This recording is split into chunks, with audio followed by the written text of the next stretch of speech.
Most people think they understand confidence. They believe confidence is something visible, something loud, something expressive. They imagine confident people as those who speak the most, take the most space, dominate conversations, and constantly assert themselves. But what if that idea is completely wrong? What if the loudest person in the room is not confident, but insecure? And what if the quietest person is the one who truly understands themselves? Confidence is one of the most misunderstood psychological traits, because what people see on the outside is often the opposite of what is happening on the inside. Let's start with a simple observation.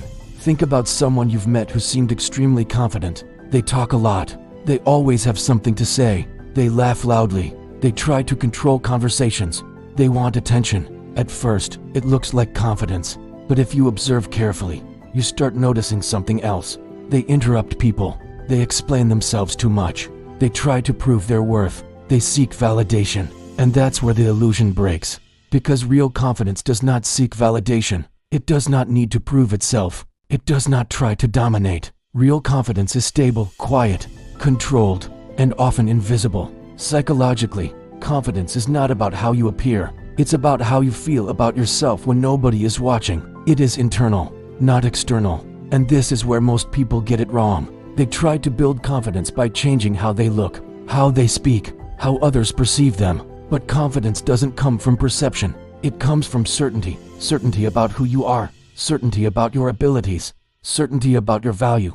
This idea is deeply connected to philosophy. Socrates once said that true wisdom comes from knowing yourself. And this applies directly to confidence, because when you truly know yourself, you don't need external approval. You don't need constant validation. You don't need to impress people. You simply exist with clarity.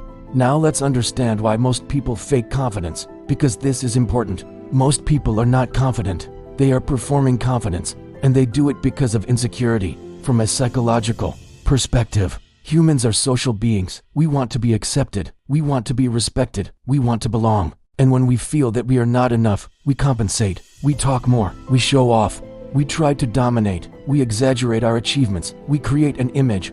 But that image is fragile, because it depends on how others react. If people approve, confidence increases.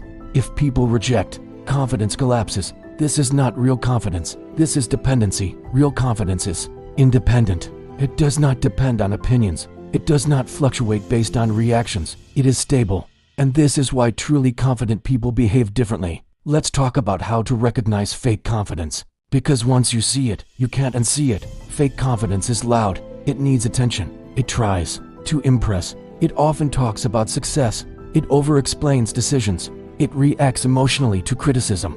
It needs to win arguments. It needs to be right. Why? Because it is protecting something fragile. Now compare that to real confidence. Real confidence is calm. It does not rush to speak. It does not feel the need to prove anything. It listens more than it talks. It is comfortable with silence. It accepts criticism without collapsing. It does not chase attention. It attracts it naturally. This is why many intelligent people appear quiet, because they don't feel the need to constantly express themselves. They are thinking, observing, analyzing, and when they speak, their words carry weight, because they are not speaking to impress. They are speaking with intention. Friedrich Nietzsche explored this idea deeply. He believed that strong individuals do not need approval. They create their own values. They define themselves. And because of that, they are not easily influenced by others. This is confidence at its highest level, self-defined identity. Now let's go deeper into psychology. Confidence is built through something very simple, but very difficult: evidence. Your brain needs proof. If you tell yourself, I am confident, but your actions don't support it, your brain will reject it. Because confidence is not built through words, it is built through experience.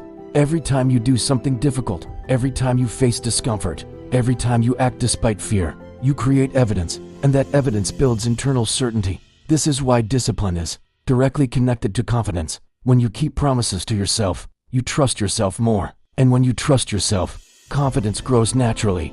Marcus Aurelius believed that a man's worth is defined by his actions, not his words. And this applies perfectly to confidence. You don't become confident by talking about it. You become confident by doing things that prove it. Let's take a real-life example. Two people walk into a room. One is loud, talking, trying to be noticed. The other is calm, observing, relaxed. Who do you think people respect more? At first, Attention goes to the loud one. But over time, respect goes to the calm one. Because calmness signals control, and control signals strength. Confidence is not about being seen. It's about being grounded. Another important factor is emotional control. People who lack confidence are controlled by emotions. They react quickly. They get defensive. They overthink. But confident individuals, they control their emotions. They pause. They think. They respond.